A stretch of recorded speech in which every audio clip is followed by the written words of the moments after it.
show up to work in a hurricane or be fired? How about no? A short one, but this is the story of how I grew a backbone. This happened a few years ago.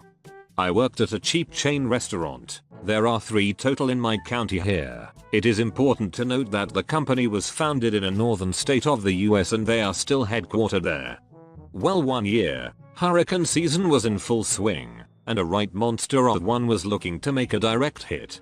I've lived in this state most my life and anything below a Cat 3 is just an annoyance, but this sucker was a Cat 4 and still several days out. Everyone in the county was freaking out. Landfall is supposed to be Friday, and it's Monday. Everything was selling out quickly, which just made people more panicked.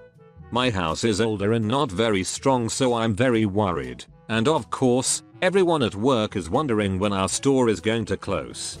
Monday, several employees, including myself, are concerned that people have been scheduled for Friday. Management, we have to get authorization from HQ to close. Me, well, do they understand it's a Cat 4? I need to get packed up and go to my BF's house. Management, if we remain open you have to find someone to cover your shift. Tuesday, we hear that the other 2 stores are being closed because they're both in mandatory evacuation areas. Co-worker, why are we still going to be open even though the other 2 are closing? Management, they have to, we don't. HQ hasn't authorized it. Me, okay, but just because the store is in a safe location doesn't mean that the roads getting here will be. We need to close. Management, look, I'm not happy either, but we have to wait for HQ. Wednesday morning, several people are calling out already, or just flat out quitting. Management, okay, just a reminder to everyone that if you're no call no show, you'll be fired. Me, seriously? HQ is keeping us open? Management, well, they said that since the storm is supposed to hit the next town over, we're not closing. Me, do they understand how a hurricane even works? Our governor is urging everyone to evacuate if they're able to. Management, well, we're having a conference call with them tomorrow morning and make the decision then. Me, and if they say no? Management, then you have to show up or be fired. During that shift, myself and most of the employees joined together and said we would all call out. Can't fire everyone at once, right? One by one we went into the office and told them that we wouldn't be coming in until Monday or we quit. Since it was show up in the middle of a hurricane or be fired, those who weren't working that day called in and said the same. Well, they had that conference call very early Thursday morning, and lo and behold HQ was gracious enough to allow us to close. Only issue is that management now had to prepare the building by themselves, being that the rest of us had already gone inland or to shelters.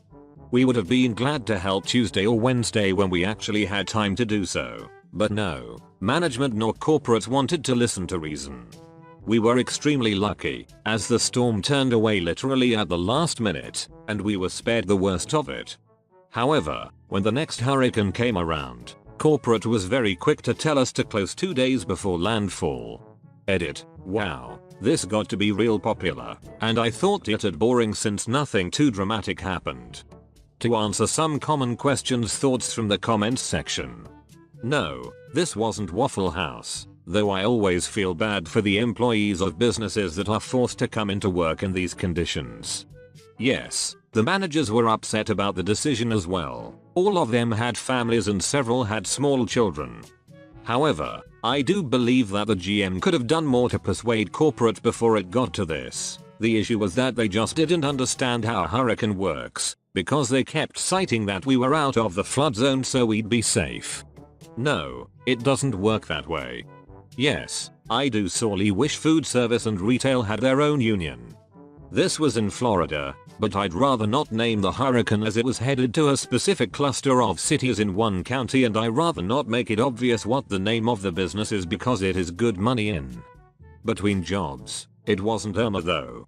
To clarify the MC a bit, we were told to either show up or be fired. We were given a willful choice.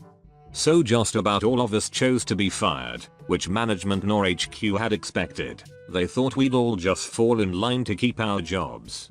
So when management had their conference call, they had to tell HQ that the whole store is willing to be fired to not show up to work.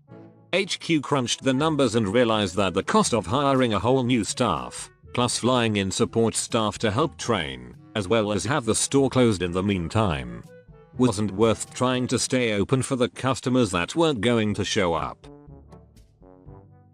Customer wanted to speak to the manager and the owner. For context, my family, my aunt started it, but my parents were the ones who invested the capital, owns a brunch restaurant. A fancy and a bit overpriced kind of brunch place. This place is open from 9 AM to 3 PM as a brunch place and opens from 7 PM to 2 AM again as a pub. I needed additional income because I wanted to buy another laptop. She's short on staff, so she hired me. And since I'm her niece and she knows I am capable of it, she assigned me as the manager. 2 weeks into the job, a waitress had gone down with the flu and told us she won't be working for that day. 'Twas fine. I took over her place and waited tables. That day, I had my first entitled person. This dude was so obnoxious. He was talking to his friends and I assume his boyfriend. He was groping the other guy's crotch the whole time. They were so loud, mostly him, that I had to tell them to tone down their voices a bit because they are making the other customers uncomfortable. Besides that, he is just ruining the place's vibe. Then when he ordered his nth coffee, I told him that we already ran out of coffee refills but we're making another batch. He stood up, yelled something stupid in my face and complained that our service was shit. He was complaining about us wanting them to shut up as bad service and that we don't have any common sense. Then this mofo demanded to see the manager, so I told him I was the manager. He repeated, "I want to speak to the fucking manager." So I, the stupid little shit, faced my back to him, then twirled to face him. I just said, "Well, hello, good morning. I am Yogi," the manager with the brightest face I could muster. His face went bright red and shouted, "Get me the owner then, bitch, since technically I am one of the owners because of nepotism." I did the same thing again and said, "Well, hello, good morning. I am Yogi, the owner." He just snatched a couple of bills from his wallet, slammed it onto the table, dragged his boyfriend by the arm and left the restaurant.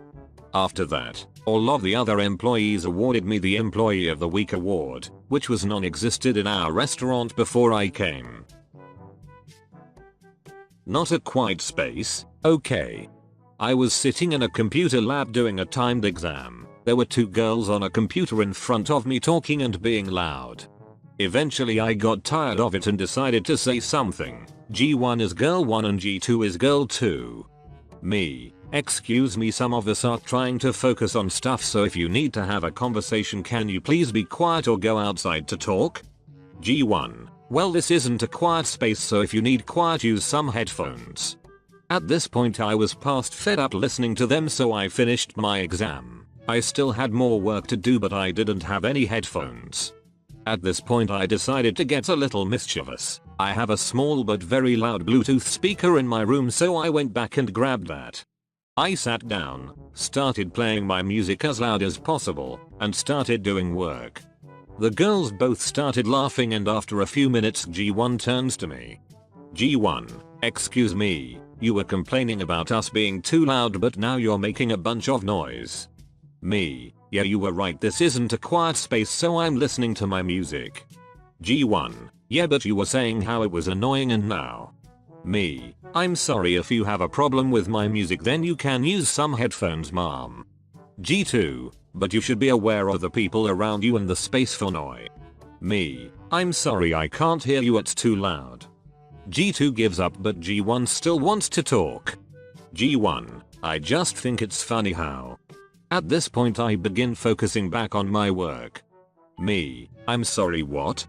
G1. "I was." Me. "Sorry, can't hear you." You told us to. This story is about compliance, and I definitely felt malicious when it happened. Whether or not it is malicious is up to the reader.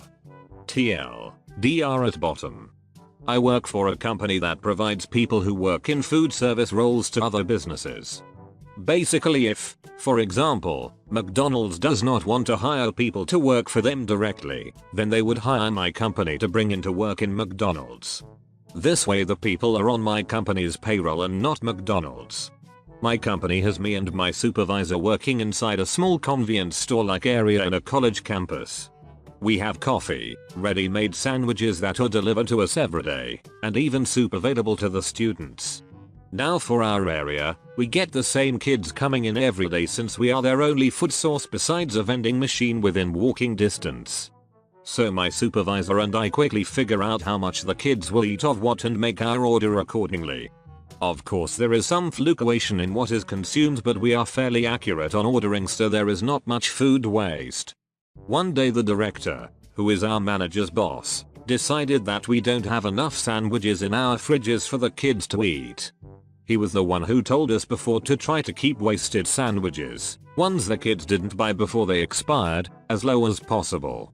Now he tells my supervisor to double the amount of sandwiches ordered so the shelves look full so we can sell more. We try to tell him that by doing so, the amount of sandwiches that will expire and therefore be wasted will dramatically increase, which means that we will be losing more money. He tells us to do it anyways and that it will be fine. So my supervisor shrugs her shoulders and does it. In the next few days the increased amount of food starts to show up and the fridge is full. We stuff it more full than a pickle jar and we still have extra left over. So all we can do is put the extra in the back fridge that we use to store extra drinks and food that have to stay refrigerated.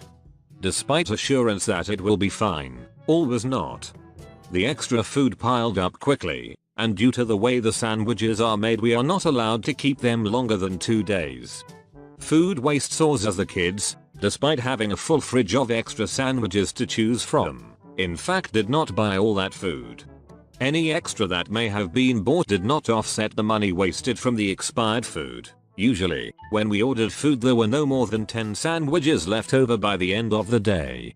Those left over would be bought usually before the next day's shipment came in, so we had normally very little that expired on us.